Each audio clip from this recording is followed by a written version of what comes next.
Today, it's this versus this. How different are they? I've put in an above average amount of time to answer that exact question. And by the end, we'll have an answer. But it's not all about points, and it's not an easy call. So when it came to the Polestar 3 versus the Fisker Ocean, I had to come up with some categories to make it fair to both vehicles. And I'll have to do the same here. Even though both of these vehicles are in the same class, and really cost about the same amount of money, we don't know all the specs for either one. So I will omit certain categories to keep me from just dumping speculation on you. Also, this is a viewer requested video. If you have an idea for a video you'd like me to do, please leave it down below. Your comments are wonderful. I appreciate all of them. Keep them coming. The disclaimer is the same for this video as it was for the Polestar 3. I am biased. The bias is palpable. It will make the Ocean one of the most irresistible SUVs available before 2025. I'll pick a benchmark for each category so we can see what a top-tier expectation might look like using all these and one surprise. Let's do audience. I've got a benchmark for audience. How about a Ford Excursion? It literally looks like a bad idea on wheels. But for those with 7 passengers every single day, and let's say a horse trailer, that thing is sweet. For fun, let's Google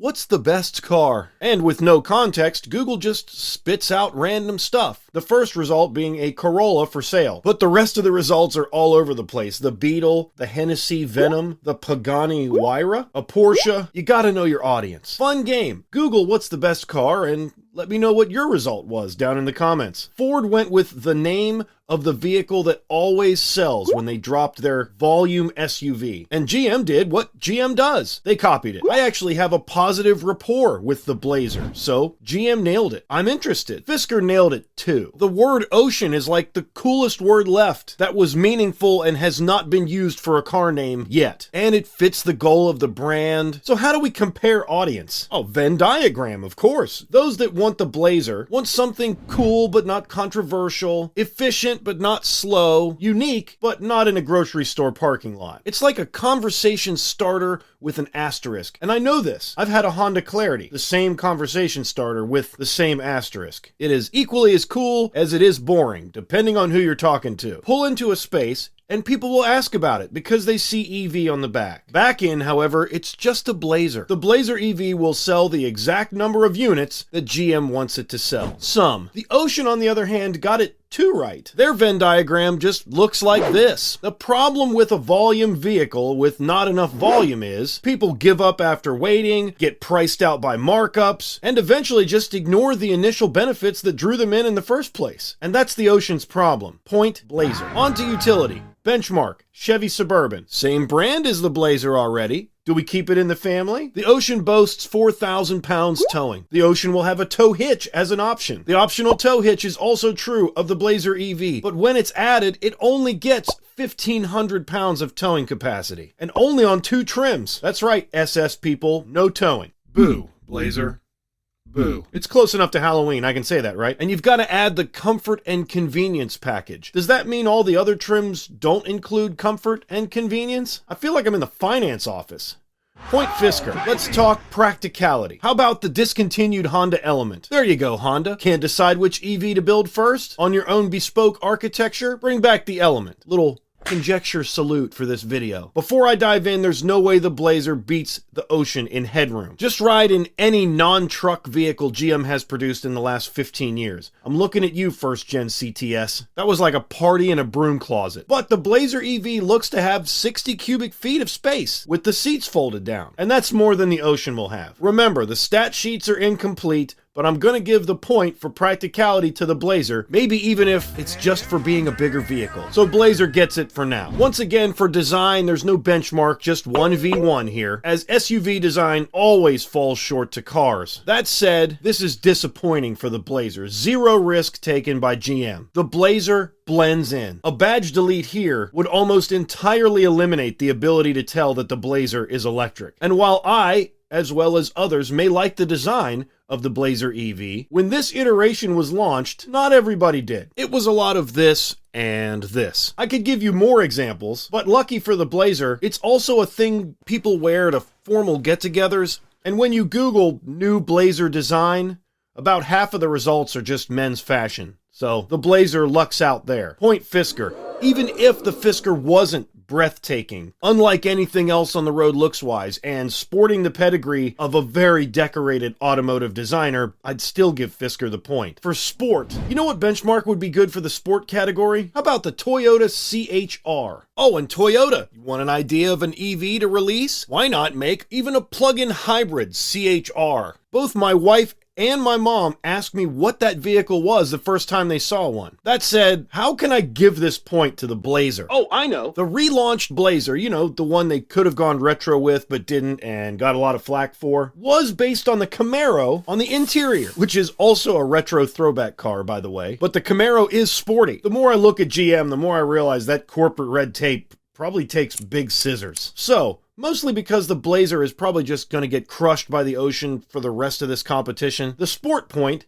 goes to the GM. On to power. My mind goes directly to a Jeep Grand Cherokee Trackhawk. That's the benchmark. And in this category, neither vehicle disappoints. 557 horsepower, 0 to 60 in under 4 seconds. Nice job, Blazer EV. Well, more specifically, nice job, SS Blazer EV. Let's look at a $50,000 Blazer. Well, $50,000 estimated. More on that later. Now we're looking at somewhere around 300 horsepower, and that's depending on whether or not you get rear-wheel drive or all-wheel drive or front-wheel drive, but that top number is the only one published at this point. The Ocean Sport gets you 275 horsepower with a single-motor setup front-wheel drive at $37,500. The Ocean One and Extreme have 550 horsepower, which is a handful short of the Blazer. However, remember the $50,000 Blazer? That's not even a competition. The Ultra is rocking 540 horsepower at $50,000. No option package needed. That will most certainly be the volume trim, and it's handsomely equipped without having to take a college course on specifications. I'm pretty sure I could teach a college course in Ocean specifications. Gotta keep your options open, you know? Point Fisker. And since we're studying, let's get features out of the way. Benchmarks here are fun. The Infiniti QX80 is pretty handsomely equipped. I always think of a Range Rover when I think of features. And honestly, kind of new to any consideration by me, the Jeep Grand Wagoneer seems like it has a pretty deep list of stuff. That said, Super Cruise is cool. Solar Roof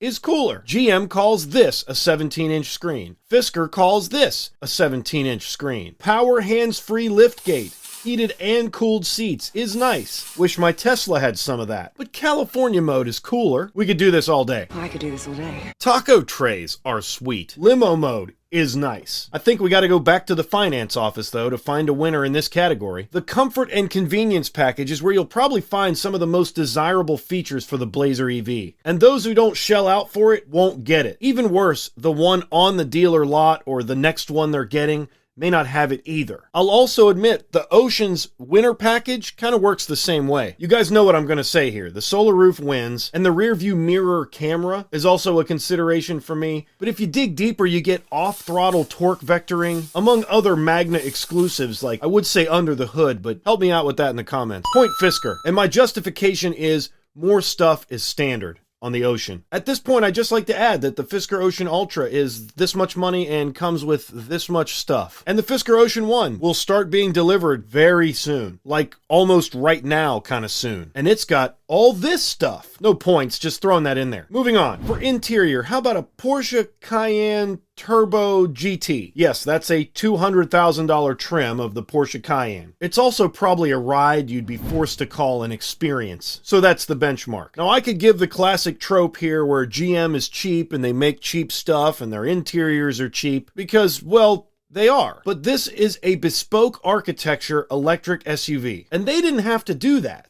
It also looks pretty darn cool inside. This is looking like another inverse relationship between technology and interior. And to save the Blazer further embarrassment, I won't even address technology in this video. But Blazer gets the point here. Yes, I know. The Ocean has massive interior headroom, and the 1LT Blazer will probably be as sparse as the toilet paper aisle in April of 2020. But that SS interior looks like a cross between a Camaro and an Escalade. I know. You can argue in the comments. Let's talk about timing, because in the EV marketplace, this is a big thing. And for the benchmark, the best timed SUV is also the best selling of all time. It's gotta be the Ford Explorer. It took a utility-starved boomer generation at its top earning potential in 1990 and asked, wouldn't it be nice to set myself apart from the van-driving neighbors for just a few thousand extra bucks? And Ford answered that question for a few thousand extra bucks. So that's our benchmark here. When it comes to owning a vehicle, one of the most important things about owning the vehicle is, well, owning the vehicle. The Blazer is a 2024 model. Production starts summer of 2023. The SS Blazer EV will deliver in fall of 2023, and that means the Ocean beats the Blazer to market. So for this comparison, that's a point to Fisker. And a huge feat, by the way, if you've never heard of both until right now. Yes,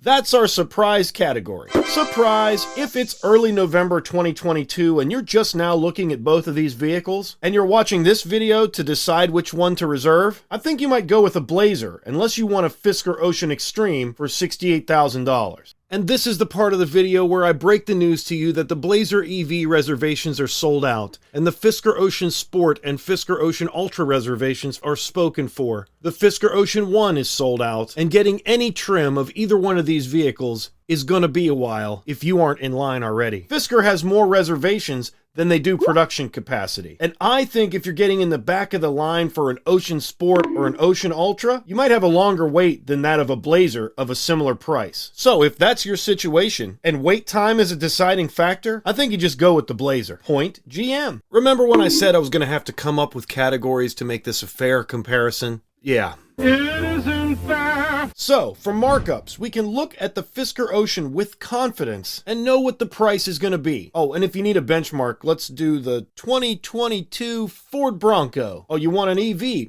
Okay, GMC Hummer EV. There's a benchmark for markups. The Blazer has a markup problem because it has a dealership problem. Unfortunately, a shroud of mystery revolves around the price of every EV today from a dealership. You think they won't mark up the Blazer EV? You may have another thing coming. I did a video on which EV to buy right now as far as available vehicles. You can watch it here. But I didn't even talk about MSRP because every vehicle except for Tesla is kind of a mystery as to what you might pay. Need an example of a GM markup? Type in Corvette C8 markups and projectile vomit with disgust. Point Fisker. Price. So, yeah. Benchmark? How about a Chevy Trax? If you listen to local radio anywhere in my state, you know that the Volume dealership is slanging Chevy Traxes for $19,995. That's insane! Anyway, there's no reason to spend a big amount of time here. The Fisker Ocean Ultra is a better vehicle for the price. Period. It's got better standard equipment, it's got a published price, and that dealership's gonna have what it has. And if you don't like what's coming, you'll have to order it. And to order it, you'll have to wait. But you're gonna have some fun because that salesperson knows you want a Blazer EV. So they're gonna call, text, email, and hide in the bushes behind your house until you buy the one that's coming. Point Fisker. For service, I want to give GM a win here just by default. But GM doesn't like to recall vehicles even though they know there's a problem. And while I do have faith in Fisker's ability to outsource service successfully, I'm gonna give Blazer the point. Because you'll know where to go to get service. No Google search necessary. For charge speed, the benchmark here is a Porsche Taycan Cross Turismo. Is that an SUV? I don't know. How about a Kia EV6? There's a benchmark for charge speed. The Ultium platform seems to be doing around 190 kilowatts max, and the Ocean is rumored to have 250 kilowatts. But until we can see the charge curve, I'm just going to give this one a tie. How about surveys? Both companies sent me a survey. The Blazer EV survey was a doozy. My favorite part is when they ask you what you currently drive, then ask you which one you drive the most often, but to skew the data, or out of sheer disdain, they won't let you pick the Tesla. So, how do I rate this one? Gotta be a win for Fisker. GM knows everything about me now after the Blazer EV survey, including, and this is real, how often I hunt, how often I fish, my exact age, the size of my social circle, I included all of you by the way, and whether or not I like to be the first person I know to try new things. I do have a question for GM though. Where's the discount code? Point Fisker. For battery, I have trust issues with GM, and really not even GM, LG Energy, but I also don't like how GM handled their battery problem with the Bolt. Hyundai had the same problem, and it was solved. And if you need a benchmark, we have to talk about Tesla for vertical integration, if nothing else. Tesla also does business with CATL, the maker of the Ocean batteries. So, the Ultium platform, made by LG Energy, is a gamble right now. And the gamble is, do you trust that LG Energy has learned from its past mistakes? My bet, you don't bet against CATL. Point Fisker. Let's close out the points with fun, and, just like for markups, we can use the Ford Bronco as a benchmark. The doors come off, the roof comes off, it's great off-road, no shoes, no shirt, just a Yeti and some sunscreen. The Ocean will certainly be fun, if even just for the confused looks you get when people wonder what the heck it is you're driving. But I will argue that the Blazer will be fun too. If you live in the US, you've either owned a Blazer, ridden in a Blazer, or known somebody that's owned a Blazer. It's like the Kevin Bacon of cars, which means nostalgia. Initially, the Blazer EV will be a cars and coffee attraction even when it's dirty. So I'm gonna go with middle America here, wave the flag, eat a hot dog, make a gigantic health insurance payment, and give the point to the Blazer. And finally, here's the conclusion. These vehicles are as different as they are similar. I did a poll recently, and most Ocean owners are going to use it for their daily driver. Both of these EVs are great and will do the job, but the Ocean will turn more heads. Also, if you are looking at the upper end trims, the Blazer is just as good, if not better than the Ocean. But the Ocean Ultra is basically unbeatable for the money. And if you decide to get a Blazer EV, I would go with the RS trim. It's budget friendly and has a lot of the things you would probably want. The EV market is going to continue to have high demand for the foreseeable future. So if you can afford to drop a reservation fee for both these vehicles, do that. Wait for the one you get first. And you can feel confident in either one. And you've hedged your bets so you get the earliest possible satisfaction. And that's the comparison. Do you have an EV you'd like me to compare the Fisker Ocean to? Or maybe another head-to-head? I'd be more than happy to take it on. Let me know down below. Subscribe for more. The Ocean is coming. I'll keep you up to date on everything Ocean going forward as deliveries are right around the corner. Thank you so much for watching. See you on the next one. Smash the like button. Thank you.